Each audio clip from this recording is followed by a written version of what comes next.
Gireceksin direkt.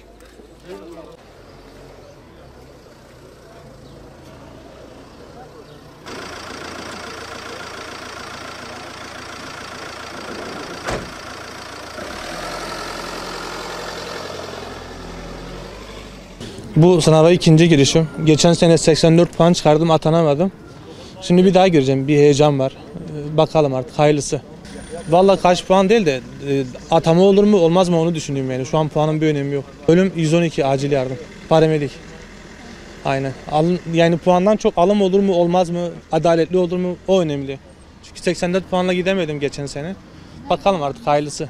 Medik, canlıyım. Çalışmadım. Ön lisans sınavına giriyorum. İlk defa giriyorum. Sınava girecektim. Arkadaşlara başarılar diliyorum. İnşallah emekleri boşa çıkmaz. Kızım girdi sınava. Heyecan var, biraz var. Daha önce de girmiş. Bu ikinci girişi.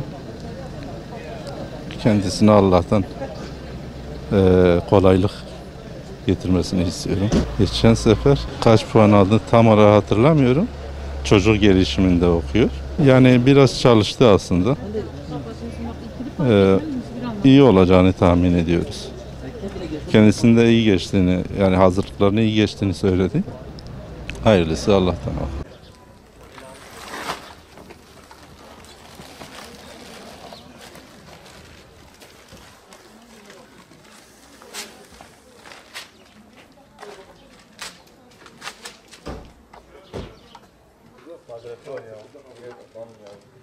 Reyni belge çıkarttı ya.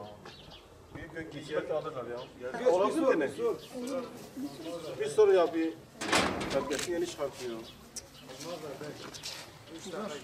Ben yeğenimi sınava getirmiştim. İşte son anda ricada bulundu, aracınız var mı? Ben sınavdan geç kalıyorum, ehliyetimle gelmiştim. Aydın'dan gelen bir öğrenci vardı. Sınava girecekti. Maalesef ehliyetle gelmişti. Kimliğini herhalde evde unutmuştu. Onu tekrar nüfus müdürlüğüne götürdük. Orada fotoğraflarını tekrar yeni çektirdi. Yetiştirmeye çalıştık.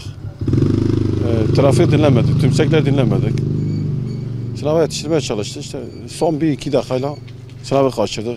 Kız çocuk gerçekten çok üzüldü. Yani biz de üzüldük. Keşke öyle olmasaydı. Ta Aydın'dan gelmişti buraya sınava. Yani üzüldük. Keşke öyle olmasaydı. Yetkililerde ricada bulunduk. Yöneticiyle görüşeceğiz. Maalesef sonuç gelmedi. Alamadılar işte. Biz de üzüldük gerçekten. Keşke öyle olmasaydı.